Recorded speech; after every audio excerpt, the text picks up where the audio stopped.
à l'origine, voilà, à l'image de la société, les femmes ont repris le pouvoir et nous sommes donc majoritaires sur cette table ronde. Donc on a le plaisir d'accueillir Adélaïde Verbeek. Adélaïde, tu es docteur en psychologie clinique avec une spécialité en criminaux et victimaux. Voilà. Tu es actuellement ingénieure de recherche sur le projet Réal Vif. Auprès du laboratoire LP3C, qui est un des labos de psycho de Rennes 2. Voilà. Et en plus, tu animes également des programmes en détention en tant que psycho-clinicienne, notamment sur Le Mans. Voilà. Et à côté, la minorité masculine de cette table ronde, donc est Elliot Louan, qui ne connaît pas Elliot Louan, qui a été sceptique pendant 20 ans, donc de la CIP, de la 7e promo, et qui est actuellement mis à disposition comme responsable d'études et de recherche à l'IERDJ depuis 1 an et demi. Voilà. On a pour objectif sur cette table ronde d'aller justement discuter de cette fameuse recherche dont on a parlé tout à l'heure. Merci d'avoir d'ailleurs introduit finalement la question, comment la recherche peut guider l'évolution de nos pratiques. Voilà, qu'est-ce que c'est qu'une recherche évaluative, tout ça, voilà, c'est les questions qu'on va aborder. Puis sans plus tarder, on va commencer par donner la parole à Elliot, voilà, sur son sujet. Très bien. Vous m'entendez, ça va? Ouais, parfait. Bien. Alors, je ne sais pas si je vais rester comme ça là pour l'instant, puis on verra ce que ça donne. Alors, merci pour l'invitation. J'interviens au titre de l'IERDJ, donc je viens apporter une parole un peu moins libre peut-être que celle du SNEPAP aujourd'hui, mais quand même avec un point de vue voilà, personnel recherche, avec une question qui m'a été posée, en fait, est-ce qu'il y a une vita? Qu'est-ce qu'il restera à faire? Qu'est-ce qu'on pourrait faire d'autre après ce qui a été présenté ce matin? On va essayer de tenir le timing pour laisser du temps de questions à partir de 12h30. Je vais vous donner quelques éléments de contexte très rapidement. On y va, puis si vous avez des questions, vous pouvez m'interrompre évidemment pendant la présentation. Sophie et Yann nous ont brillamment rappelé le contexte de la conférence de consensus, comment ça s'accompagnait d'un intérêt en fait assez fort pour l'intégration des recherches dans la pratique, et notamment dans la pratique des SPIT, mais pas que, et peut-être un intérêt pour les notions d'efficacité, mais c'est en tout cas peut-être les premières années à partir desquelles on commençait à parler d'efficacité des pratiques. Je pense que peut-être des collègues qui ont plus d'ancienneté pourront nous en reparler. Alors cette question d'efficacité, pour moi, elle va s'accompagner en fait assez rapidement. Je suis désolé pour les diapos, là, pas terrible, surtout le rendu qui n'est pas très clair, d'une réflexion qui est un petit peu dichotomique là, entre d'un côté la prison, je vais y aller comme ça, de l'autre l'approbation. La prison serait taxée d'inefficace, l'approbation serait plutôt l'approche efficace pour les objectifs qui nous ont été fixés. Je pense que la question des objectifs, on en reparlera tout à l'heure, est une bonne question. C'est un petit peu plus compliqué que ça, puis un peu paradoxal en fait, dès lors qu'on arrête de considérer l'approbation par rapport à la prison. Moi, je pense que la question qui est posée, en fait, comment est-ce qu'on peut réfléchir à une approbation efficace, ça commence peut-être par là, d'arrêter de regarder l'approbation par rapport à la prison, tout le temps dans cette référence. Alors pourquoi? Je donne quelques éléments de réflexion. L'approbation, est-ce que c'est une peine efficace? On aura peut-être une intervention tout à l'heure par rapport à ce qu'on a entendu ce matin. Oui, peut-être, mais il y a quand même pas mal de zones d'ombre. La première, c'est que l'efficacité de l'approbation en matière de réduction de la récidive, en fait, elle reste à démontrer. C'est de la censure? C'est la censure, ouais. Pardon. Ça marche, parfait, ça marche. Donc cette efficacité d'approbation, elle reste en fait à démontrer, des études qui datent un petit peu maintenant, mais on sait que l'approbation as usual, un petit peu contrôle d'obligation, rendez-vous un peu régulier, tout le monde sur le même rythme, ça ne marche pas vraiment en matière de réduction de récidive, en tout cas ça n'a pas d'effet, les effets escomptés. Il y a des questions autour des effets aujourd'hui de ce à quoi on assiste autour d'une probation de masse, c'est-à-dire le développement bien identifié au niveau européen et aux États-Unis, mais en Europe, on a une statistique Space 2 qui nous donne des informations là-dessus, Space 1 et 2. Voilà, quels sont les effets d'une probation de masse? Quels sont les effets des révocations sur les taux d'incarcération? Alors, plein de choses dont on parle très peu. Quels sont les effets des vécus de l'approbation par nos justiciables, qui a été menée à Rennes, intéressante là-dessus, en contexte français, des travaux au niveau européen, bien sûr. Quels sont les effets des effectifs excessif en probation. Qu'est-ce que ça fait d'avoir 100 personnes au lieu de 50? Il y a pas mal de travaux là-dessus encore. Puis quelle est la qualité de la mise en œuvre des interventions au niveau individuel? On a plein de questions qui se posent là-dessus, plein de limites. On pourrait parler également des problèmes d'implantation des dispositifs, de leur devenir à long terme. Alors, face à tous ces problèmes, il y a plein de propositions en fait. Enfin, moi, je ne suis pas là pour vous dire ce que je pense, je suis là pour traduire un petit peu ce qui se fait. Christophe, sur son site, peut-être, ça a été, je pense, on n'a pas parlé tout à l'heure, mais je pense, un élément important de ces dernières années pour diffuser, vulgariser de la recherche vers les milieux de pratique. Eh bien, il y a plein de chercheurs qui bossent sur des propositions de réforme pour l'approbation. Moi, je vous propose peut-être de regarder la proposition formulée là, en 2022 par Schaeffer et son collègue, là, qui sont une chercheuse qui est australienne, principale, qui nous dit, bah, allez, par exemple, 8 réformes, puis on ne va pas s'attarder trop là-dessus, mais juste pour que vous ayez une idée, les services de probation doivent adhérer au principe d'une intervention efficace. Je passe très vite, les activités engagées lors des entretiens entre les agents et le SMJ doivent être axées sur une intervention significative. Hein, on ne voit pas les gens pour les voir. Les agents de probation doivent recourir au CCP, c'est pas moi qui le dis, hein, même si je suis d'accord avec eux. Les mécanismes de suivi en milieu ouvert doivent être utilisés de manière réfléchie. Okay. Les agents de probation doivent bénéficier d'une formation professionnelle continue, centrée sur le développement de compétences. Les communautés doivent investir, c'est un peu des généralités.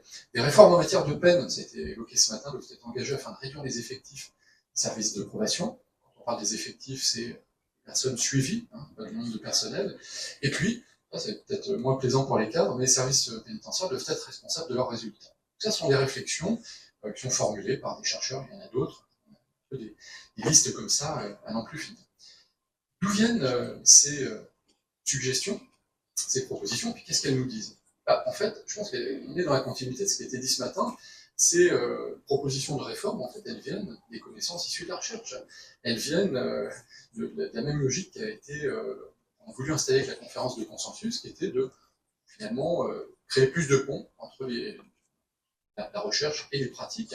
Et bien évidemment, ça appelle à quoi? Comme la conférence de consensus appelait à l'époque, tout simplement à baser les pratiques sur ce qu'on appelle les données probantes, les connaissances acquises de la science, les connaissances issues de la recherche, ce qu'on appelle les pratiques evidence-based en anglais. Désolé pour l'anglicisme, mais on y reviendra tout à l'heure.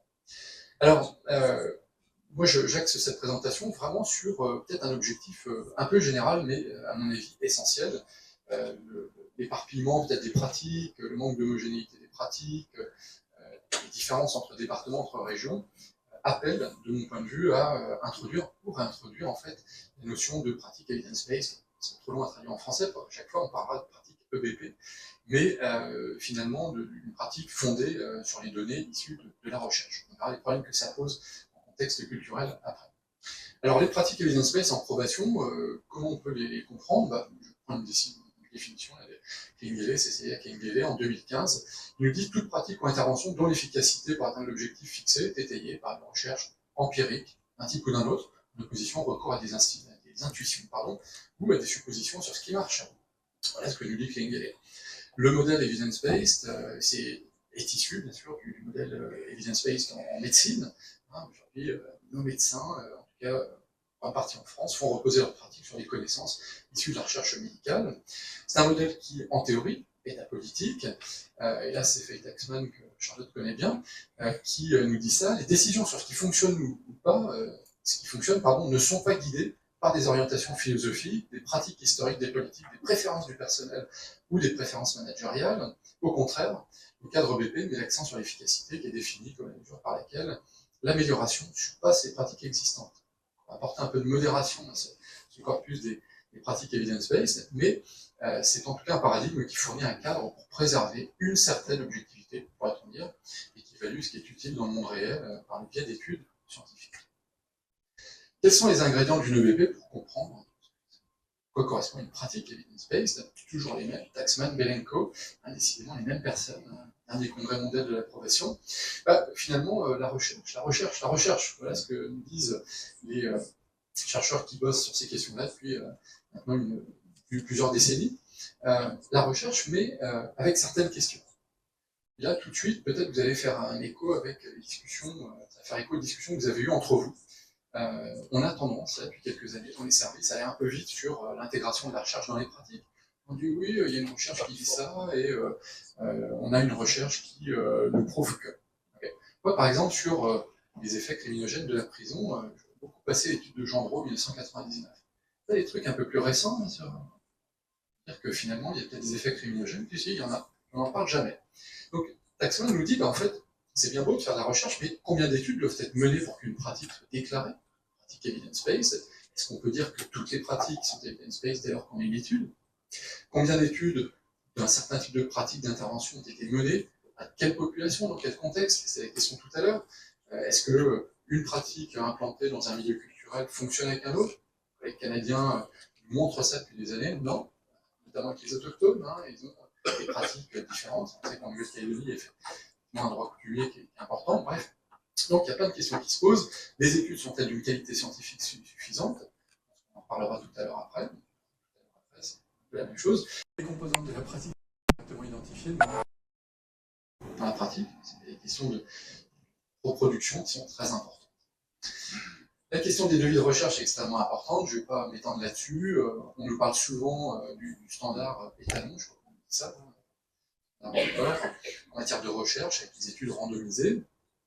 On a des devis de recherche qui sont un petit peu moins solides, mais c'est à considérer en fait dans les contextes, dans les milieux de pratique. On sait qu'en médecine, c'est beaucoup plus simple d'aller vers des devis de recherche de qualité que pour nous, dans les milieux pénitentiaires. Vous imaginez, vous lancez une recherche, puis vous dites, il faut que je parle un peu plus fort, vous lancez une recherche, puis vous dites, écoutez, ce qu'on va faire, c'est qu'on va proposer un programme de prévention de la récidive à des personnes, et puis il y a d'autres personnes qu'on va laisser complètement de côté.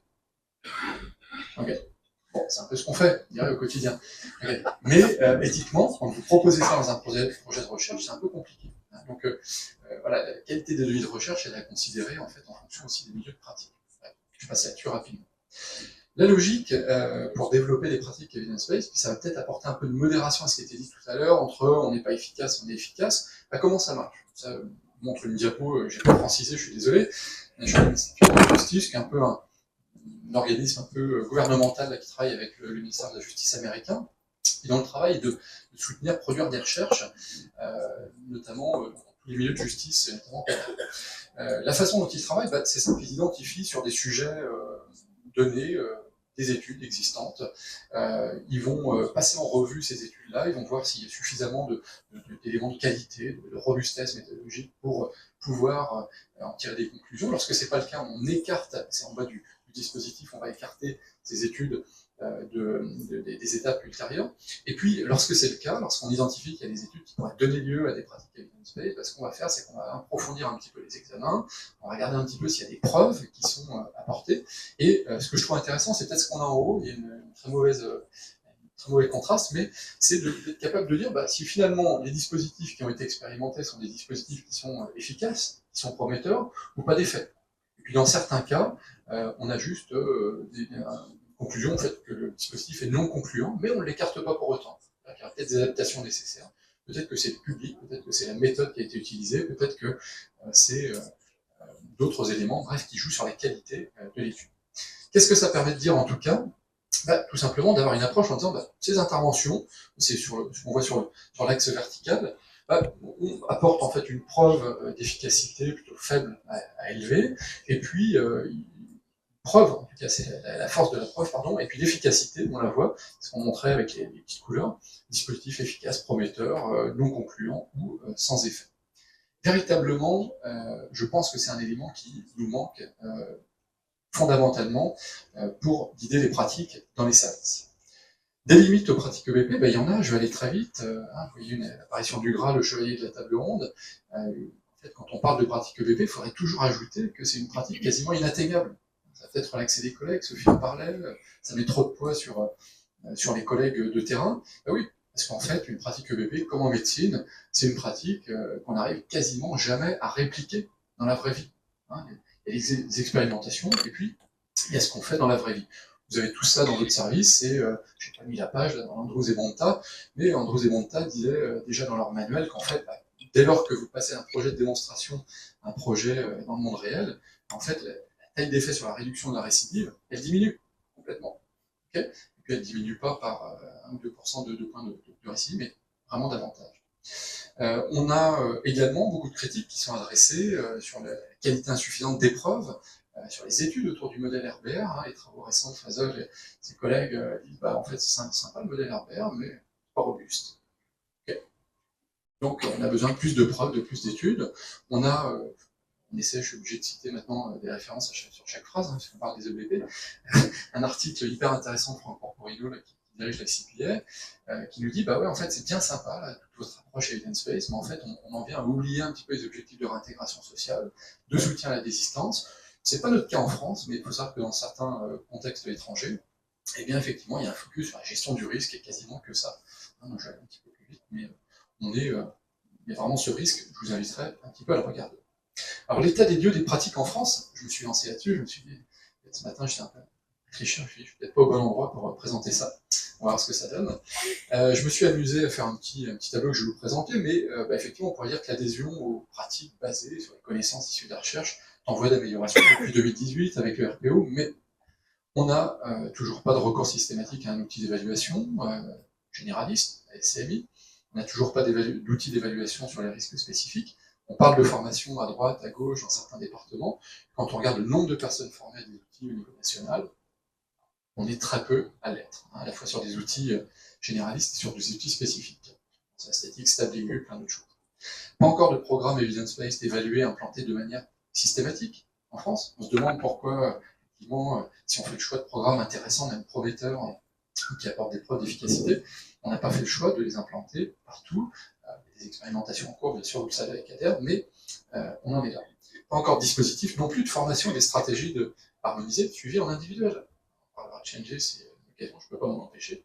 Et pas encore d'études sur l'effectivité des pratiques evidence-based sur la réduction de la récidive en contexte français. C'était juste ce qui était dit tout à l'heure, on sait assez peu. Là, j'ai un tableau, j'ai mis des nuances de couleurs, mais ça va être terrible. Je pense que vous ne voyez pas grand-chose. Je me suis amusé à lister un petit peu, finalement, de pratiques, à la fois sur la première partie haute du tableau en matière d'évaluation, puis en matière d'intervention, et à me poser des questions qui sont posées, généralement, quand on parle de pratiques evidence-based. Est-ce qu'il y a une implantation généralisée dans le pays? Est-ce qu'il y a des études qui ont été réalisées? Est-ce qu'il y a des évaluations internationales?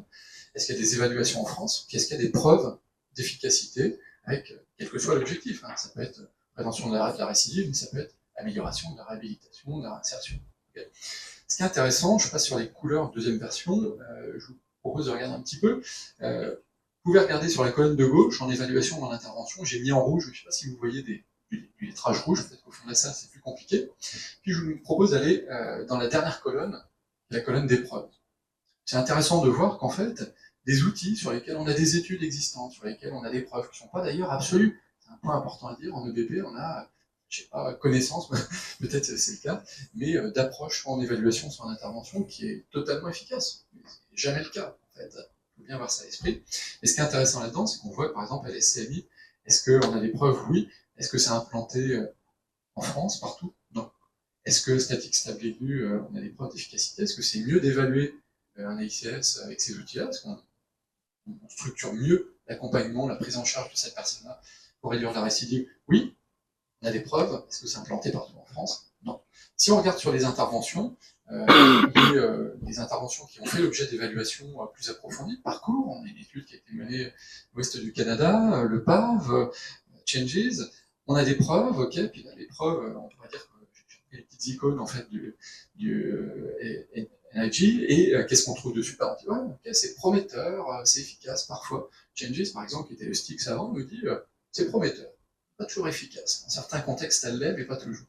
Eh bien, ce qui est intéressant, c'est de voir qu'en fait, les dispositifs qui ont apporté des preuves ces dernières années, pas les dispositifs qu'on a choisi d'implanter, de généraliser en France.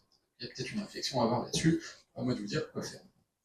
Pourquoi c'est si compliqué? Je fais écho peut-être à l'intervention qui était donnée tout à l'heure. C'est compliqué parce que les finalités assignées à l'approbation, vous ne voyez peut-être pas de votre bureau encombré par les piles de dossiers sur le bureau, mais tous les jours, en fait, elles sont multiples. Ça a été bien identifié dans la recherche, j'en ai identifié généralement plus d'une dizaine.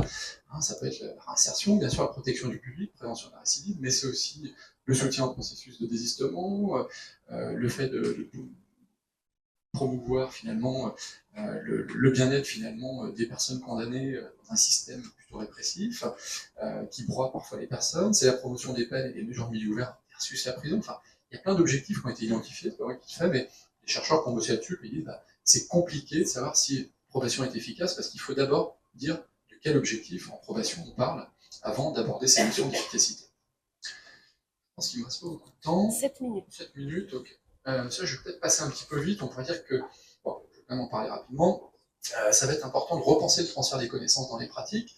Je le disais en off, si on voulait le dire peut-être un peu plus simplement, après le RPO, qu'est-ce qui a été fait? Ça a été plus personnel comme point de vue, mais on a confié à chaque direction interrégionale le soin de décliner finalement les bonnes pratiques, en tout cas ce qui ressortait de cette conférence de consensus et du RPO.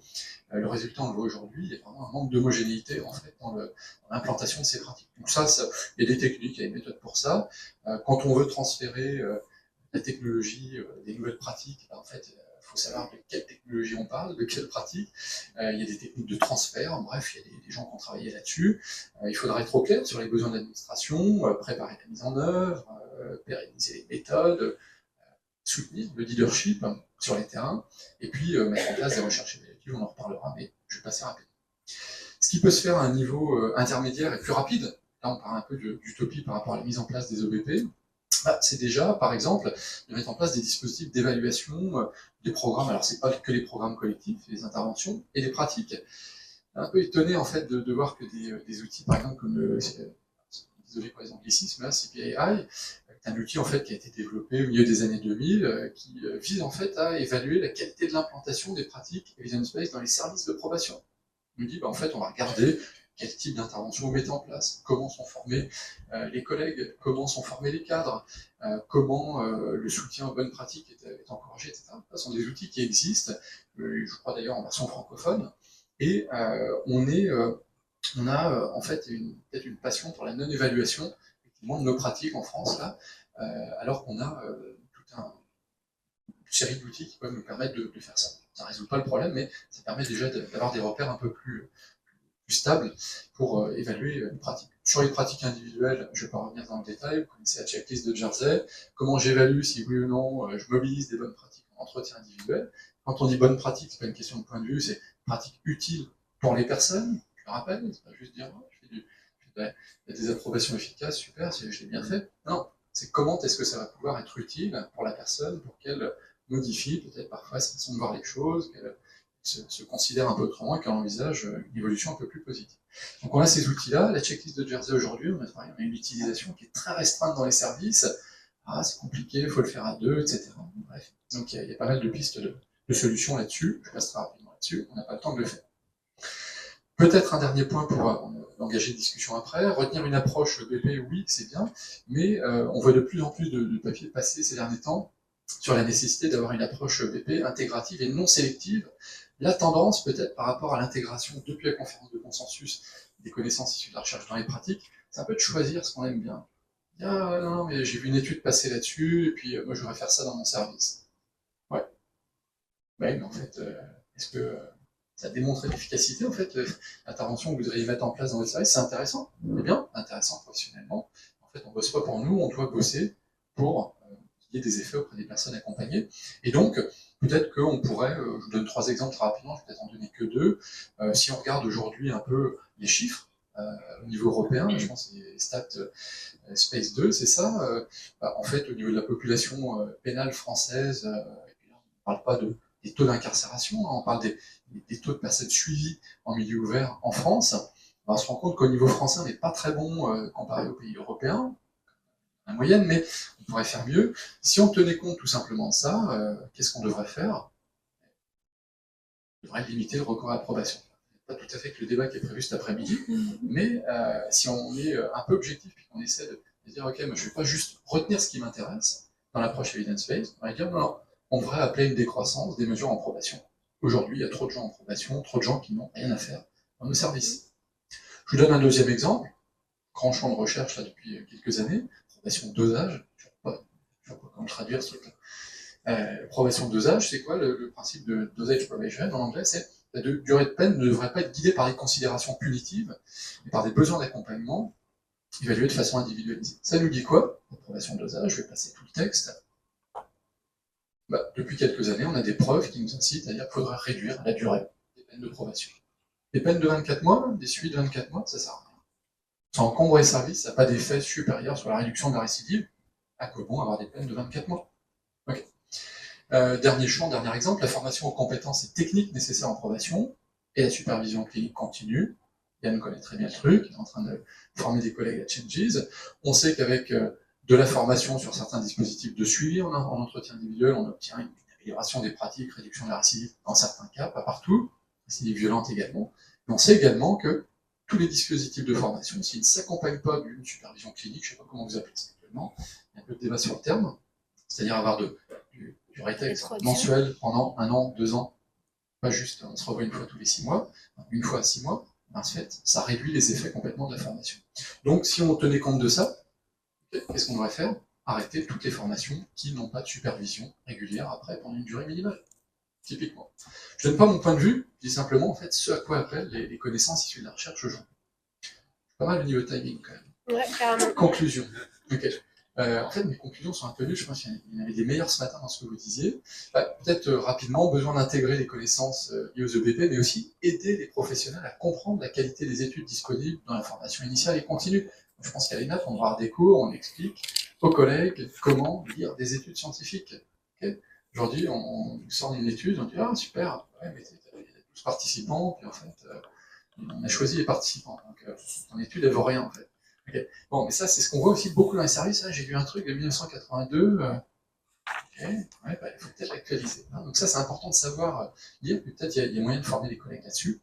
Favoriser l'expérimentation de dispositifs qui ont déjà démontré leur efficacité et tester leur efficience, plutôt que de choisir, en voyant dans le tableau, des dispositifs qui n'ont pour l'instant pas apporté de preuves. Offrir des conditions de pratique permettant une mise en œuvre raisonnable des EPP. Associer une démarche systématique de recherche, blablabla, pour la suite. Et puis, moi, un point qui me semble important, là, c'est vraiment un point d'intérêt plus personnel, mais cheminer vers des analyses d'efficience économique qui visent à comparer différents choix d'intervention en fonction de leurs coûts, leurs conséquences. Il y a aujourd'hui un réel équilibre à trouver, un point de discussion ce matin, entre, je pense, une posture qui pourrait nous faire accuser de laxisme, en fait, et une posture peut-être sécuritaire. Il faut trouver cet équilibre-là, moi, de mon point de vue. Aujourd'hui, peut-être les temps ont changé depuis 1974 et qu'il y a une demande un peu plus forte par rapport à ça. Donc, vous avez des questions de sécurité pour la collectivité, c'est peut-être pas complètement stupide. Si on a un petit peu de temps sur les débats, juste vous informer, moi je vous présenterai éventuellement, je vous mets en haleine, je vous présenterai éventuellement une tentative actuelle qu'on fait pour proposer une réduction des charges de travail en probation. Oui. Ça va être publié ce mois-ci dans les Gilles pénales. On verra si on a un petit peu de temps pour le faire, basé sur les données de probation. Voilà.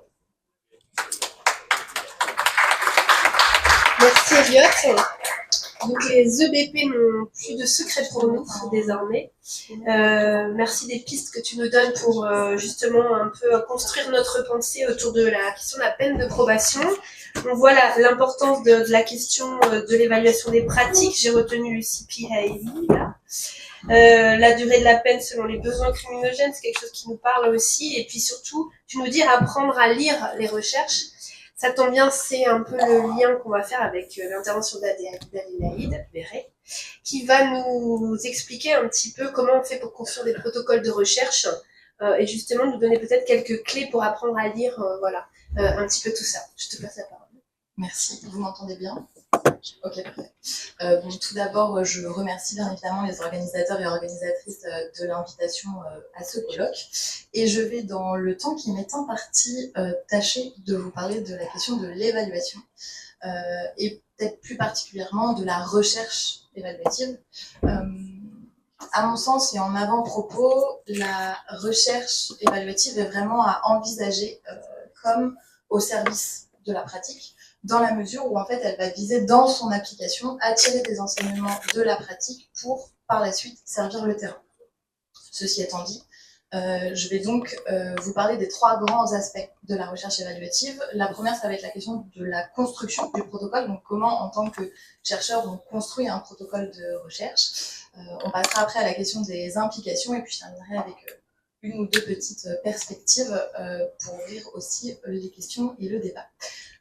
Si on commence du coup sur le point de départ, de quoi nous, en tant que chercheurs, on part pour proposer une recherche évaluative, on va partir d'une question qui est assez simple. Qu'est-ce que l'on cherche à évaluer? Qu'est-ce que l'on cherche à évaluer? Ça va vraiment être la question qu'on va se poser au tout début et pour toute évaluation. Que ce soit pour des évaluations d'outils, que ce soit pour des évaluations de dispositifs, des évaluations de pratique ou des évaluations qui pourraient être mixtes. Par exemple, si on évalue un dispositif, potentiellement, on va évaluer à la fois un outil, mais aussi la mise en application, donc la pratique qui est associée. Une fois qu'on sait, a priori, ce que l'on va chercher à évaluer, on va s'assurer de la faisabilité de l'évaluation. C'est quelque chose qui peut être complexe. On parlait d'implémentation, c'est exactement cette question-là. C'est-à-dire que pour évaluer et pour pouvoir par la suite produire des analyses et avoir des données probantes à l'issue de ces recherches-là, il faut que l'on puisse évaluer la même chose. C'est-à-dire qu'un dispositif qui, par exemple, est en place dans 12 services, pour qu'il soit évalué et que l'on puisse en tirer des conclusions, a priori, en tout cas qui pourraient alimenter les données probantes, il faut qu'il soit appliqué de la même façon dans les X services qui le mettent en application. C'est quelque chose qui est extrêmement important parce qu'en dehors de ça, nous, derrière, on ne peut pas vraiment faire une évaluation qualitative et donc, du coup, on ne peut pas ressortir de résultats qui, par la suite, peuvent amener à des pistes de réflexion, etc. etc. En plus de cette question-là, une fois qu'on s'en est assuré, en tout cas, on va chercher à définir et à circonscrire les objets de l'évaluation. Pour ça, on va se baser sur la littérature scientifique. Ça va être la première grande étape de toute recherche évaluative. En fait, on va essayer de regarder un petit peu qu'est-ce que la littérature nous dit sur les champs qui vont être liés à l'objet de l'évaluation. Qu'est-ce que nous indiquent les recherches qui ont été portées sur le sujet? Est-ce que, par exemple, les recherches montrent des liens avec d'autres concepts, avec d'autres thématiques? Est-ce qu'il y a des corrélations qui sont déjà prouvées et qui existent? Et auquel cas, du coup, peut-être qu'il faudra aussi creuser ces questions-là et s'intéresser à ce qui peut avoir un lien avec la thématique centrale. Et puis, on va aussi aller regarder toute la question des outils, et notamment des outils standardisés qui ont pu être utilisés dans des évaluations ou dans des études sur les thématiques que l'on cherche à évaluer. Et on va surtout regarder la fiabilité de ces outils standardisés par rapport à la population cible. On en revient un petit peu à la question de la culture, mais en fait, on va chercher à voir, globalement, en psychologie, les outils standardisés sont testés en population générale. Ok, c'est très bien, ça nous donne des moyennes, a priori, sur des dimensions, mais quand on va passer ces outils-là sur un public qui, par exemple, est le public de personnes incarcérées, et les moyennes, elles sont généralement largement au-dessus. Donc, c'est bien aussi de pouvoir regarder s'il n'y a pas déjà des recherches qui ont été faites et qui pourraient adapter, en fait, ces moyennes-là au public qui nous concerne pour aussi être au plus près, en fait, de ce que la recherche a à nous indiquer, du coup de ne pas repartir entre guillemets de zéro avec des outils standardisés, certes, efficaces, certes, mais en population générale. Une fois qu'on a fait tout ça et que finalement on est dans cette perspective de ce que nous présentait Elliot Louan juste avant, c'est-à-dire que on va quand même être dans une démarche de BP en cherchant à évaluer les recherches, à vérifier leur qualité, à vérifier qu'elles ont été faites correctement, que effectivement on n'est pas sur 12 personnes qui ont participé et que du coup on va nous dire que l'outil est extrêmement fiable et robuste. Oui, mais peut-être qu'il faudrait se poser des questions sur le nombre de participants qui permettent d'affirmer que l'outil est robuste. Et on va chercher à définir les objectifs et les sous-objectifs de l'évaluation. Généralement, quand on est sur de la recherche évaluative, on va chercher à mesurer l'impact d'un outil, d'un dispositif ou d'une pratique sur les bénéficiaires. On peut aussi aller regarder finalement comment le public et comment les professionnels se saisissent de ce dispositif ou de cet outil-là pour après regarder de quelle manière ou stratégiquement qu'est-ce qu'il pourrait être le plus intéressant de faire en termes d'implémentation ou juste d'implantation dans les différents services. Une fois qu'on s'est posé toutes ces questions-là, on peut commencer vraiment la construction de la procédure, donc du protocole en tant que tel. On va commencer en définissant la méthodologie de recherche que l'on va employer, c'est-à-dire est-ce qu'il est plus opportun d'aller sur une méthodologie qualitative, donc par le biais d'entretien avec les professionnels et ou avec les bénéficiaires, ou plutôt sur une méthodologie quantitative où là on va faire de la mesure statistique. Généralement et globalement en psycho ces dernières années on tend à être sur des méthodologies mixtes pour pouvoir avoir le plus d'éléments possible. On va dire que le quantitatif est très intéressant parce qu'il permet de chiffrer et donc du coup de donner des moyennes, des mesures, etc., des pourcentages, ce qui parle généralement relativement bien à tout un chacun, mais on va dire que la méthodologie qualitative, elle, permet d'aller parfois un peu plus dans le détail aussi de certains aspects que l'on cherchera à évaluer. Une fois qu'on a défini la méthodologie, on va aussi se demander quelle temporalité, c'est-à-dire est-ce qu'on va mettre en place un recueil de données avant la mise en place de l'outil ou du dispositif pour avoir une mesure un petit peu à T0 de où en sont les participants ou les professionnels. Est-ce qu'on fait une mesure pendant l'expérimentation du dispositif ou de l'outil? Est-ce qu'on fait des mesures après? Et est-ce qu'on fait des follow-up? Là, généralement, on ne va plus aller solliciter les participants, on peut solliciter les professionnels, mais on va être sur des mesures follow-up beaucoup plus longues, c'est-à-dire à 12 ou 24 mois, pour aussi aller regarder l'impact que ça aura eu, mais sur un temps beaucoup plus long. Et puis, on va aussi se poser la question de auprès de qui? C'est-à-dire que pour répondre à cette question d'évaluation d'un dispositif ou d'un outil, est-ce que l'on s'intéresse uniquement aux bénéficiaires? Est-ce qu'on s'intéresse uniquement aux professionnels? Ou est-ce qu'on va aller regarder un petit peu des deux côtés ce qui se passe? Typiquement, dans une recherche comme RealVIV, je ne sais pas si vous en avez entendu parler ou pas au niveau de... Pour résumer très brièvement, nous, ce que l'on cherche à faire, c'est évaluer l'impact d'un dispositif de réalité virtuelle auprès d'auteurs de violences conjugales. On va regarder en fait chez les deux parties, c'est-à-dire qu'on a une partie de recueil de données auprès des PPSMJ pour aller chercher différentes mesures pour voir l'impact que ça a sur eux, mais on a aussi des mesures auprès des professionnels pour justement demander à ces professionnels-là leur expertise et leur perception éventuellement de changement ou au contraire pas du tout, et du coup de ne pas se fier entre guillemets qu'à des mesures aussi standardisées auprès des PPSMJ. Une fois qu'on a répondu à ces trois grandes questions-là, eh ben, on va commencer à apporter une réflexion sur tous les biais et toutes les limites qui pourraient être présents dans cette recherche-là. À savoir que dans toute recherche, il y a des biais et il y a des limites, c'est quelque chose qui fait partie de la recherche, mais au plus on va pouvoir les anticiper et réfléchir et potentiellement savoir quels sont les biais qui peuvent exister, au plus on va tenter de les minimiser pour que l'impact de ces biais ou de ces limites n'impacte pas trop fortement, on va dire comme ça, la recherche. Et puis, une fois qu'on a posé ces questions-là, eh ben, on va choisir les outils standardisés et on va construire les grilles d'entretien au regard du coup de la question de l'EBP, dans la mesure où il nous faut des outils standardisés qui répondent à un public, qui vont répondre à notre évaluation, mais qui ont été testés, qui sont fiables. Pareil pour les grilles d'entretien, sur quelle théorie on se base, quelle théorie peut nous apporter des éléments et dans quelle mesure ces éléments-là sont fiables, ont déjà potentiellement été validés ou testés sur d'autres programmes ou sur d'autres recherches, etc., etc. Une fois qu'on a fini ça, on a notre protocole de recherche, tout est beau, c'est parfait. Il reste encore une étape qui est peut-être la plus importante pour nous en tant que chercheurs, qui va être la question de la validation, et notamment de la validation éthique et de la validation des bonnes pratiques. C'est à ce moment-là qu'on va solliciter les comités éthiques de recherche. Alors les comités éthiques de recherche, c'est des instances qui sont généralement proches des universités ou des grosses institutions, et ils vont avoir pour mission de garantir l'éthique du coup de la recherche et de protéger les participants. Aujourd'hui, il s'agit d'un avis consultatif, c'est-à-dire que nous n'avons pas l'obligation de faire appel au comité éthique de la recherche. Pour autant, plus on avance et plus on se rend compte que les revues scientifiques en fait, vont demander un numéro d'éthique qui est du coup délivré au moment où le comité éthique rend l'attestation de validation de la recherche. Donc c'est consultatif, mais d'un autre côté, au vu de ce que demandent les articles scientifiques, ça commence en tout cas à tendre progressivement à devenir une pratique relativement courante et commune si on veut publier, et logiquement dans le monde de la recherche, on veut publier.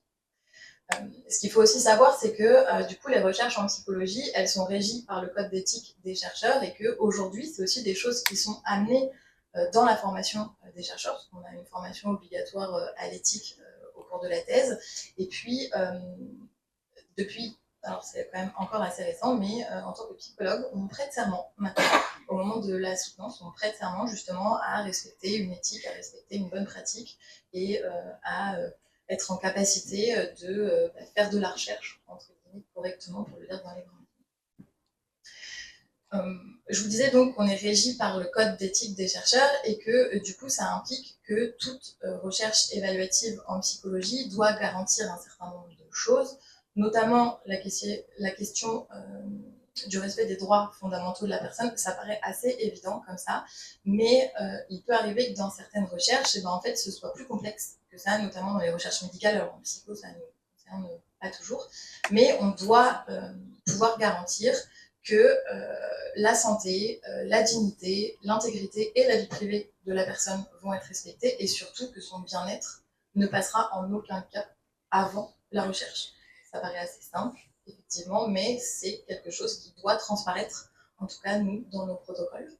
Il y a aussi la question du consentement libre et éclairé de la personne. C'est pour ça qu'à chaque fois qu'il y a une recherche évaluative, ça commence toujours par un formulaire de consentement où il y a 1000 informations, où les PPSMJ peuvent la lire, mais pas toujours, et où du coup, ça nous est arrivé par exemple où ils vont se rendre compte après que y a un avis potentiellement médical à avoir quand on est confronté à la réalité virtuelle, et puis on a signé, on n'a pas forcément tout lu, et puis en fait, il y a une contre-indication médicale.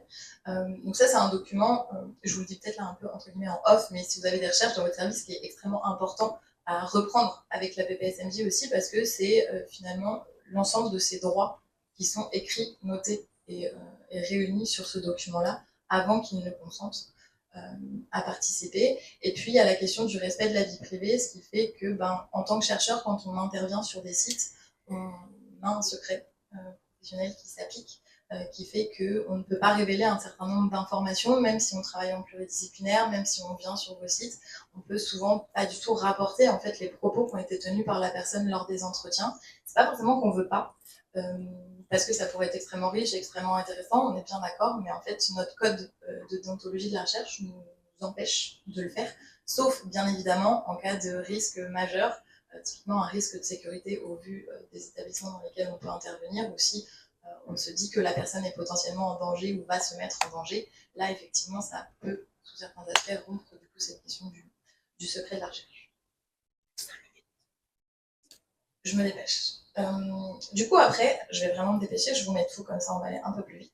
On va passer aux différentes phases, donc aux phases de recueil de données, où là, c'est généralement à ce moment-là qu'on vient vous mobiliser sur les terrains, et où nous, notre objectif, ça va être de faire en sorte de s'adapter au mieux possible à vos contraintes, mais tout en garantissant la fiabilité des données qu'on va recueillir, parce que on a bien conscience que pour vous, ça peut être hyper lourd, mais d'un autre côté, si on fait tout ça pour avoir des données qu'on ne peut pas exploiter, en fait, c'est un petit peu dommage quand même, à la fois pour vous qui vous êtes mobilisés, mais aussi pour nous, de notre côté, de se dire que finalement, on a un peu mis tout ça en place pour rien, entre guillemets.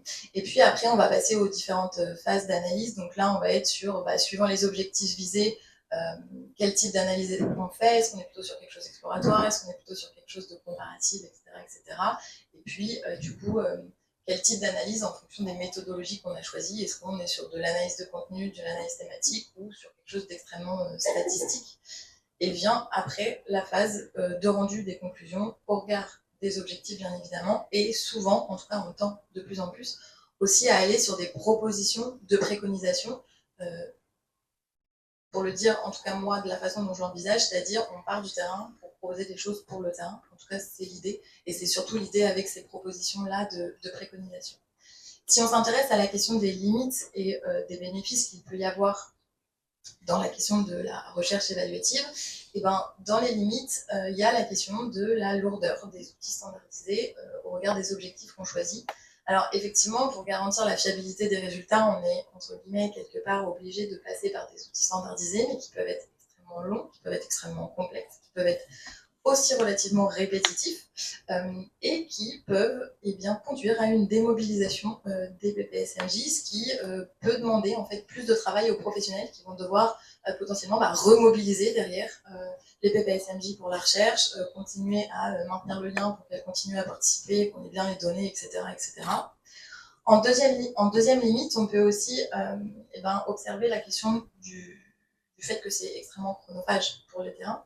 Ça, on en a bien conscience, on fait au mieux aussi pour remplir les objectifs, mais on sait qu'une recherche évaluative, d'autant plus quand elle est sur un plan vraiment national, avec beaucoup de services, avec beaucoup de personnes impliquées, beaucoup de professionnels, ça peut demander en tout cas une organisation pluridisciplinaire et un engagement des professionnels qui peut ne pas toujours être simple, parce que en fait il y a des enjeux qui peuvent être perçus différemment, parce que la recherche potentiellement elle va aussi amener une charge de travail supplémentaire alors que vous avez déjà largement de quoi faire sans rajouter ces aspects-là, et où du coup parfois c'est difficilement conciliable en fait avec des réalités de terrain et des réalités de service. Quand il faut par exemple respecter les bonnes temporalités de la recherche, quand il faut déposer 20 documents sur Resana pour ne pas le citer. Donc on sait bien que c'est quelque chose aussi dans les limites qui apparaît comme extrêmement chronophage. Et puis il y a aussi la question des nouvelles pratiques. Alors c'est une limite qui peut être repérée, notamment quand on va chercher à mettre en place des dispositifs relativement innovants. Donc, du coup, il y a un besoin de formation des professionnels, mais un besoin de formation qui peut en fait devoir être fait dans un temps extrêmement court, donc qui rajoute une charge de travail, et puis un engagement de la recherche qui peut être pris par le service, mais pas forcément par l'ensemble des professionnels, et où parfois ça peut aussi générer des crispations en fait, entre collègues, parce que certains sont plus impliqués dans la recherche, et du coup potentiellement ont plus de travail dû à la recherche, alors que d'autres ne s'impliquent pas, etc., etc. Ça, c'est des choses qu'on repère, mais de manière extrêmement générale, j'ai envie de dire, comme dans tout service, comme dans toute institution. Si on essaye de regarder un peu les bénéfices maintenant, quand même, parce qu'il y en a, le premier, c'est que ça peut, en fait, une recherche évaluative permettre de proposer des prises en charge innovantes et du coup de repenser les pratiques au regard des moyens et des besoins actuels. Et je pense que c'est peut-être ça qu'il faut retenir, c'est que la recherche évaluative, elle a aussi pour but de répondre à des besoins qui émanent du terrain. C'est aussi un bénéfice parce que ça peut contribuer en fait à proposer de nouveaux leviers dans l'accompagnement en générant éventuellement une autre dynamique dans le suivi avec la personne ou en la mobilisant différemment en tant qu'acteur de son parcours, éventuellement quand on est sur des recherches qui vont nécessiter plusieurs temps, ou des entretiens ou un protocole particulier. Je pense notamment aussi à des publics qui pourraient être bloqués sur certaines questions où ça peut être difficile de travailler avec eux, je ne sais pas, sur la place de la victime. Dans Réal Vif, quand ils vont être exposés à la réalité virtuelle, il y a une partie où en fait ils se retrouvent à la place d'une femme victime de violence au cours du film. Ça peut permettre aussi d'amener d'autres questionnements, d'autres réflexions, d'aller mobiliser en fait différemment parfois des questionnements ou en tout cas des éléments qui doivent potentiellement être travaillés et qui font point de blocage à un moment en tout cas du parcours de la personne.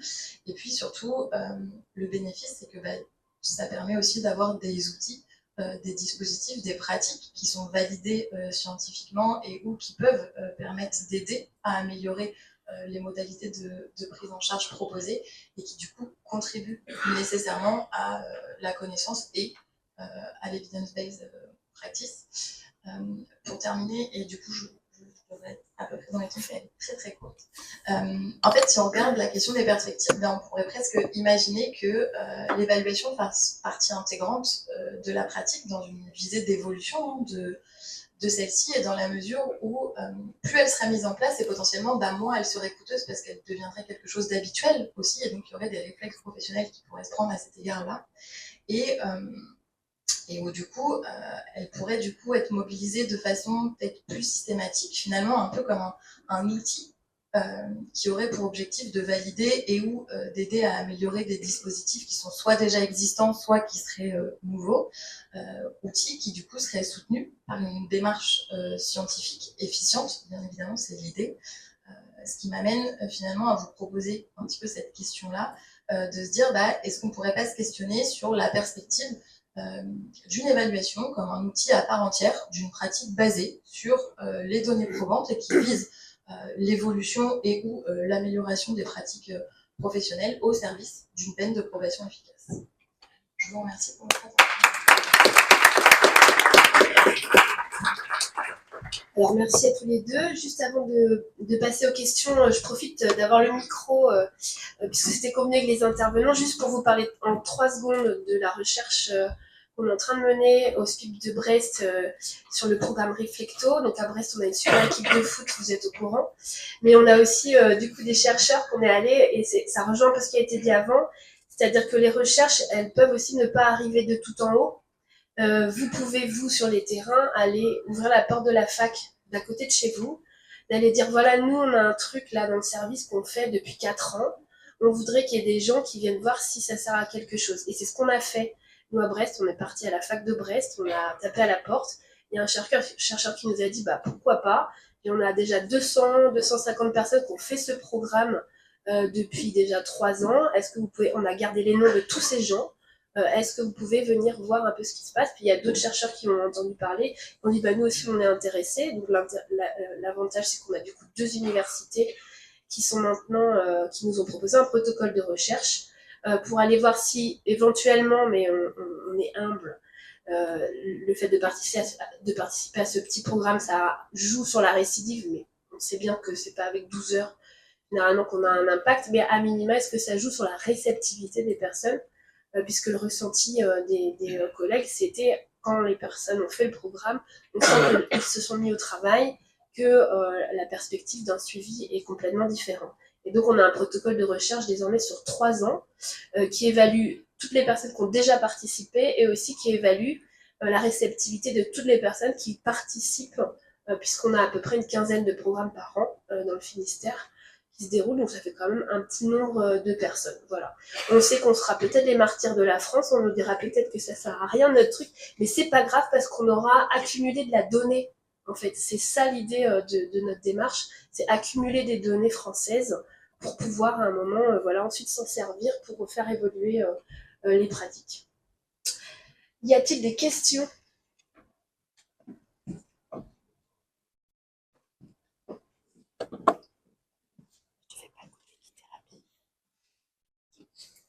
Moi, j'ai une question à vous deux, en fait, d'une certaine manière, et peut-être avant de poser la question, juste de contextualiser un peu la question, parce que moi, en vous écoutant, c'est à la fois extrêmement passionnant et mobilisant, et en même temps, quelque part, j'ai envie d'aller voir la mer ou aller à la cueillette des champignons, tellement je me dis que le chemin à parcourir est énorme. C'est-à-dire la différence qu'il peut y avoir entre la proposition, ce qu'il faudrait faire, et là où on en est actuellement dans les services. Pour vous dire, par exemple, la recherche-action actuellement sur la réalité virtuelle, moi, je me dis pourquoi pas, parce que c'est une recherche-action. En même temps, on en est dans les terrains à essayer d'implanter ou de faire réfléchir des collègues sur l'idée que quand on reçoit un auteur de violence conjugale, l'objectif, c'est pas de vérifier uniquement l'obligation de soins ou l'obligation d'indemnisation, mais c'est bien de travailler avec la personne accompagnée sur ses représentations de la violence, ses représentations des rapports hommes-femmes, et puis des stratégies différentes de communiquer, etc. Donc, d'une certaine manière, j'ai l'impression que parfois, on met la charrue avant les bœufs et qu'on arrive, avec ces recherches, à évaluer, à tenter d'évaluer des choses qui ne sont pas encore implantées. Donc, ma question, c'est, vous en parlez ici à nous, on prend. Est-ce qu'il y a des opportunités pour en parler au niveau des décideurs, des décideuses, que ce soit, je pense à toi, Liot, l'endroit où tu es, est-ce qu'il y a des portes là, c'est-à-dire l'idée de penser les choses de cette manière-là, que ce soit pas uniquement nous, alors tout le monde n'est pas Charlotte Clorec, hein, voilà, comment dire, de pas forcément que ça repose encore à nouveau sur des collègues, des personnes qui sont qui comprennent l'intérêt de tout ça, mais aussi que d'une certaine manière, l'institution prenne conscience du travail et du chemin à parcourir. Quelles sont les portes d'entrée que vous avez pu avoir?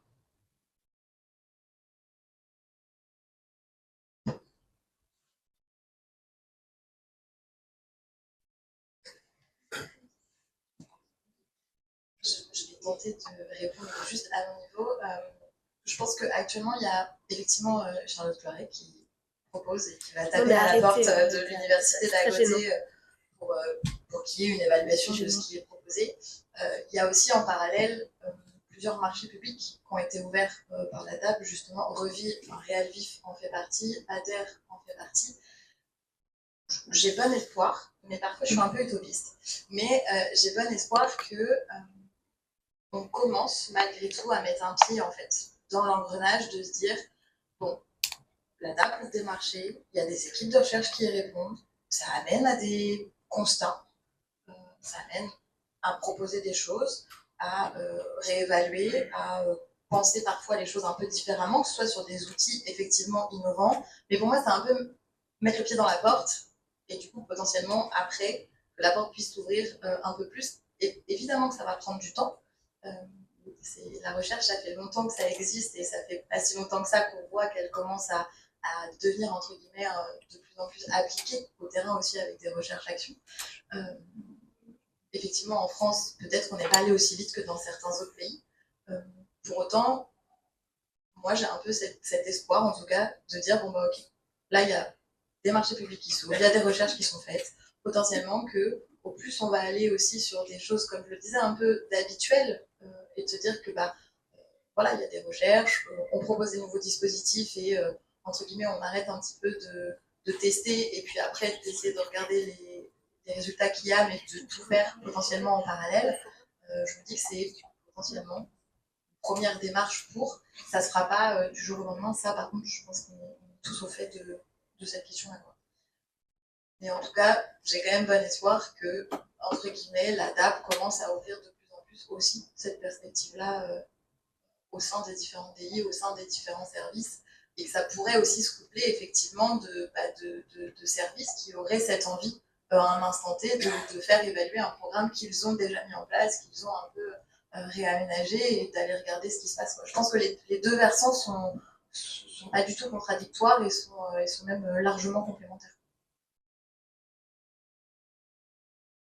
Oui, bah, je vais peut-être pour répondre Sophie rapidement. Je n'ai pas de porte d'entrée dérobée en particulier, mais non, mais, oui, il me semble en fait, la première diapo de la présentation, un peu moche, mais certainement la plus utile à mon avis, c'est que je pense qu'il faut qu'on arrête en fait de penser nos pratiques en probation versus la prison.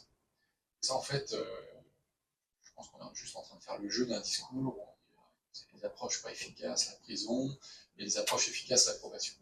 En fait, d'un côté, qu'est-ce qu'on a? Une probation accès de laxisme, on n'enferme pas les gens. Et puis, de l'autre, on a une approche répressive qui ne convient peut-être pas, mais qui convient à un certain nombre de personnes. Et ça, en fait, moi, je pense que de plus en plus, c'est une erreur. Et il faut, à mon avis, qu'on arrive à comprendre en fait que tout à fait capable d'étaler des dispositifs qui répondent aux deux préoccupations. C'est pas parce qu'on pense à la prévention de la récidive qu'on n'est pas du tout concerné par la réinsertion des personnes, leur réhabilitation, leur accompagnement, leur mieux-être. L'un va souvent avec l'autre, d'ailleurs. Hein. La prévention de la récidive permet l'insertion. Peut-être quand on récidive, on ne peut pas se réinsérer durablement. Donc c'est plutôt de faire changer un peu les mentalités, essayer de porter un discours qui soit un petit peu moins à deux tons. J'aime beaucoup l'approche du National Institute of Justice qui dit, mais en fait, faut arrêter de se leurrer, il n'y a pas de pratique magique. En fait. Des pratiques intéressantes, une action plus efficace que d'autres, prometteuse, pas concluante dans le contexte actuel. Peut-être que dans 5 ans, ça sera. Celles qui étaient efficaces avant ne le sont peut-être plus pour plein de raisons. Donc voilà, apporter un peu de modération à tout ça. Et oui, je pense une bonne porte d'entrée. Discuter. On perd beaucoup d'argent quand même actuellement. L'approche économique m'intéresse de plus en plus dans des dispositifs et pas que dans la prison. Hein. On a quand même recruté 1500 collègues au niveau national. On ne sait pas si l'approbation est efficace. Désolé de le poser comme ça, mais voilà. Donc c'est bien d'avoir du renfort, pas de problème, mais on n'a pas de preuve d'efficacité de ça versus la prison. Bonjour, donc moi je suis du SPIC 28, c'était juste pour informer que du coup on fait ADER et PAVF et que en fait on est en cours avec l'Université de Lille justement de faire une évaluation sur PAVF et c'était juste pour vous remercier de votre intervention parce que jusqu'à présent on avait dit voilà on veut faire la recherche, on veut voir si PAVF ça fonctionne, on fait ça aussi en partenariat avec le SPIC de Blois. Je me disais bah oui très bien si vous voulez mais sans plus. Et finalement, le fait de votre intervention, je vois que ça peut vraiment avoir un impact aussi. Donc, je voulais juste vous remercier sur votre intervention et m'avoir ouvert les yeux.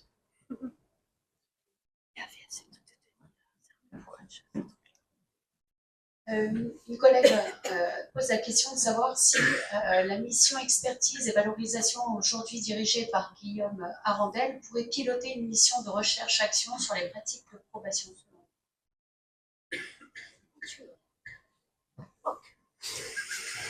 Non. Oui, non, mais enfin, peut-être vous donner un exemple criant. J'étais en échange il y a quelques mois en arrière avec un collègue service de probation et service pénitentiaire également du Montana, petit village, Elena, 36 000 habitants, perdue dans le Montana, qui dit en fait, nous, on s'est rendu compte un peu de tout ce qui se passait. La logique conférence de consensus, RPO, ça depuis des années, puis on est dans les bonnes pratiques. Ce qu'ils ont fait, à une échelle locale, hein, peut-être on avait la date, mais en fait, peut-être qu'une des priorités pour modifier et faire évoluer les pratiques, ce serait de se munir d'un bureau des pratiques evidence-based, en fait. Ce qu'ils ont fait, localement, 36 000 habitants, hein, on imagine ça à l'échelle d'un département, en disant, en fait, on va arrêter d'implanter des dispositifs qu'on pense être efficaces parce que je sais pas, le juge local, le gouverneur nous dit que ça l'est, approche politique, approche idéologique, on va proposer l'implantation en fait, de services, d'interventions qui démontrent un peu, qui apportent un peu de preuve d'efficacité. Voilà. Donc ça, c'est aussi une logique que je trouve intéressante, c'est-à-dire qu'en fait, même localement, on est capable de se poser des questions, de dire, en fait, pas besoin d'une mission ministérielle, j'en sais rien, mais de se dire, en fait, est-ce que localement, c'est pas la première question qu'on devrait se poser, voilà, il y a une sorte de financement de tous les côtés, voilà. Réponse, mais... Oui, alors moi, c'est une observation qui est aussi une proposition. Je trouve que, d'abord, je suis absolument... Alors, Alain Blanc, je suis magistrat honoraire, syndicat de la magistrature. Je suis absolument ébloui par ce que j'entends depuis le début de la matinée sur le travail que le SNEPAP a réussi à faire avancer depuis la conférence de consensus sur l'analyse et sur les propositions qui sont faites. La journée n'est pas finie, donc je continuerai de m'éblouir cet après-midi, éventuellement d'intervenir. Simplement sur la question de la recherche, je me dis, au vu d'ailleurs de quelques difficultés au niveau national des organisations professionnelles, je ne vais pas plus loin, je pense vraiment qu'il y a beaucoup de solutions, et vous le prouvez, qui relèvent du terrain. Pour moi, les pratiques professionnelles et mon engagement au syndicat de la magistrature, il a commencé avec des engagements qui ont conduit, par exemple, à défendre ou à mobiliser, à profiter de la réflexion à Créteil avec le document Sortir de l'impasse. Sortir de l'impasse a débouché très, très naturellement sur le manifeste que vous avez choisi de mettre en exergue par rapport à cette journée. Il a conduit aussi à la création, d'une certaine manière, l'Institut d'IERDJ, n'est pas complètement étranger à cela, puisque Valérie Sagan, à l'époque, était également dans le document de l'impasse, avec tous les magistrats du syndicat de la magistrature précédemment. Et bon, la plupart du n'est pas aussi. Donc moi, ce que je me dis, c'est que sur les projets de recherche en question, je ne crois pas beaucoup aux avancées au plan national, mais pas seulement pour des raisons liées à la politique et au gouvernement actuel, ou au prochain d'ailleurs, j'en sais rien, mais je crois plus à prendre du temps, comme je ne sais pas qui l'a dit tout à l'heure, si, c'est Sophie Desbruyères qui l'a dit. Laissons de côté ça et avançons sur le terrain. Et sur ces projets de recherche, parce que je voudrais savoir, parce que je suis plus sur le terrain, je sais plus comment ça marche sur la justice, mais est-ce qu'il n'y a pas intérêt, pour continuer à enfoncer les portes, on cherchait les portes tout à l'heure, à faire en sorte que ces projets de recherche soient sollicités, cofinancés, et pas seulement par la DAP, ou les directions régionales ou les services pénitentiaires, mais aussi par les juridictions. De manière à ce que la culture que vous avez réussi à faire passer, on est quand même passé bien sûr, dans ma génération, c'est pas évident, c'est vous qui apprenez des choses aux magistrats. Hein. C'est quand même un renversement. C'est Sophie Desbruyères qui apprend ce que c'est qu'un entretien motivationnel à l'ENM, au futur magistrat. Enfin, bravo quand même. Donc, faut profiter de ça, et je pense que la recherche et les résultats de la recherche et les exigences méthodologiques qui ont été évoquées tout à l'heure, qui sont des exigences éthiques aussi, sur lesquelles les magistrats, parquets, sièges, toutes fonctions confondues, se retrouvent évidemment, mais ça est un petit peu perdu de vue. Et je pense que la recherche pourrait être là aussi un véhicule de communication et de mobilisation et de changement des cultures sur l'ensemble du parcours pénal. Je ne dis pas chaque pénal, mais enfin, vous voyez ce que je veux dire. Au niveau financier, sur les pays du Nord et tout ce que la recherche oui, juste pour réagir à ce que tu dis, Alain, c'est vrai que nous, par exemple, sur la recherche réflecto, on n'est quasiment pas financé par la DAP, un peu, et on est très soutenu par l'ADI, et puis la direction du SPIP, voilà, tout le monde est partie prenante, donc c'est des moyens financiers, puisque c'est du temps horaire fonctionnaire. Mais c'est principalement l'IERDJ qui finance cette recherche, parce que c'est des chercheurs qui ont sollicité l'URDJ, à une bonne hauteur, hein, enfin, très, voilà, ainsi que les universités respectives avec les labos de recherche. Voilà. Et l'autre question, c'est quelque chose, ça tombe bien parce qu'on en parlait à la pause café, on se demandait à quel point on avait le sentiment que toutes les pratiques EBP, là, étaient en train d'un peu de disparaître de la formation continue des magistrats à l'ENM. On avait ce sentiment, il y a plusieurs personnes qui peuvent intervenir parfois sur l'ENM Paris, et on avait ce sentiment sur les derniers mois, là, tout comme chez nous, les formations LSCMI, par exemple, sur le Grand Ouest, nous, sont supprimées. Les formations CCP sont, voilà, presque supprimées également. Donc, on avait ce sentiment sur la formation ENM. Donc, peut-être qu'on en pourra en parler cet après-midi. J'avais une question, moi, pour les intervenants. Je voulais savoir en quoi la question des recherches, on parle souvent des pays du Nord comme un modèle un peu en termes de prise en charge pénitentiaire et probation. Voilà. Et notamment sur la partie budgétaire, en quoi en fait des recherches peuvent aider à prioriser des coûts financiers et les budgets qu'on octroie voilà, aux peines et au budget de la justice. Est-ce qu'il y a des exemples un peu frappants ces dernières années sur certains pays? Oui, alors, peut-être, puis je répondrai peut-être rapidement après. Par exemple, en fait, le mouvement, enfin, c'est d'ailleurs souvent par une approche économique, comme ça, comme peut-être on pourrait dire plus simplement, en fait, que les réformes se font. C'est pas par grande empathie pour les publics défavorisés, de manière générale. Un exemple un peu criant, là, sur le mouvement un peu de décarcération qui a eu aux États-Unis depuis fin des années 2000, début des années 2010. En fait, qu'est-ce qui fait qu'à un moment donné, on se dit qu'il faut qu'on incarcère moins? Ça coûte très cher. Ça coûte très cher, et puis en fait, à un moment donné, les gens qui payent des impôts, puis qui ont envie de savoir où vont leurs impôts. Donc, on est dans ces logiques-là très souvent. Et moi, il me semble que l'approche économique aujourd'hui est extrêmement intéressante. Je pense que les gens qui payent des impôts ont le droit de savoir en fait où va leur argent, comment c'est investi, est-ce que c'est investi dans des dispositifs qui sont pertinents ou pas, est-ce que c'est un club professionnel, est-ce que c'est du développement professionnel, est-ce que c'est efficace pour les gens, enfin voilà, donc il y a ces questions-là, mais l'exemple américain, bien sûr, est le plus important sur ce point-là. Et je pense qu'on va se poser les mêmes questions chez nous, ouais, bien évidemment. Juste pour répondre, c'était une question, remarque d'Alain, merci pour le retour, mais moi il me semble que cette approche EBP, en fait, c'est en tout cas ce qui se dessine aujourd'hui dans les systèmes qui essaient de réformer un petit peu leur fonctionnement, dans certains États américains, dans d'autres pays, c'est d'intégrer, d'infuser en fait cette approche EBP à tous les échelons. Je ne peux pas parler de chaîne pénale, je vais parler d'Alain Blanc, donc tous les échelons du processus en fait pénal. Et donc imaginez en fait une probation EBP.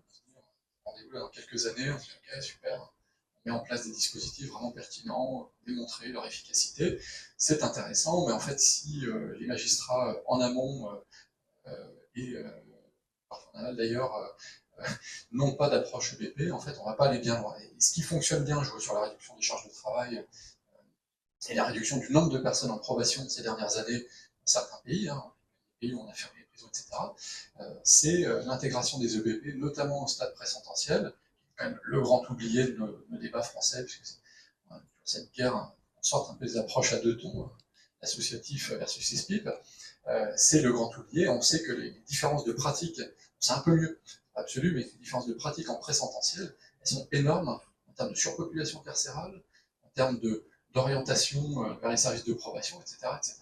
Donc il faut bien sûr sensibiliser tout le monde, les magistrats, du siège, du parquet, également, et puis nous autres pénitentiaires, on est quand même encore loin des objectifs. Peut-être nous présenter. J'allais juste dire qu'en t'écoutant, effectivement, sur la question du pré-sententiel, on voit quand même qu'il y a certaines PPSMJ qui vont être suivies par le SPIC parce que incarcérés, donc du coup, qui vont aussi potentiellement bénéficier d'un ensemble d'outils, de pratiques, etc.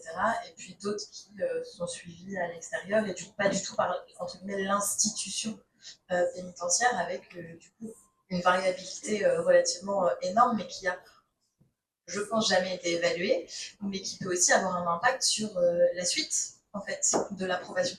Et ça, c'est quelque chose, je pense, en tout cas, moi, j'ai pas connaissance du fait que ça pu être regardé à un moment, mais où en fait ça vient aussi déjà induire une énorme variabilité dans finalement comment on travaille avec, est-ce qu'on travaille de la même façon et comment on travaille avec des personnes qui ont déjà été prises en charge par le service pénitentiaire et d'autres qui en fait n'ont jamais rencontré de CDP, pas du tout connaissance des outils ou, voilà, ou des différents aspects professionnels qui peuvent s'y rattacher. Petite réflexion. Oui, oui, oui.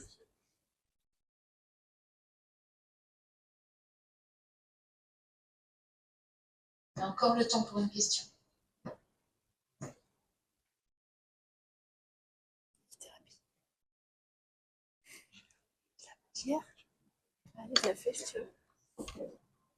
Moi, j'avais une question. Je ne sais pas si c'est vraiment la démarche par rapport à la recherche, mais comment se prémunir dans la mesure où on démarre des recherches évaluatives en France sur le domaine de l'approbation, d'effets, d'impact, nothing works. Ça a été posé, évoqué ce matin par Sophie.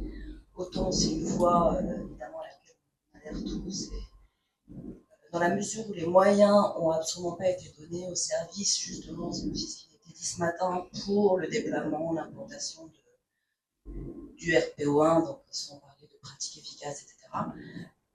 Dans quelle mesure c'est intégré à ces recherches-là le contexte dans lequel les pratiques sont implantées, dans quelle mesure c'est intégré les moyens dont disposent les professionnels, et comment se prémunir d'un impact nothing works avec des premières recherches qui enfin,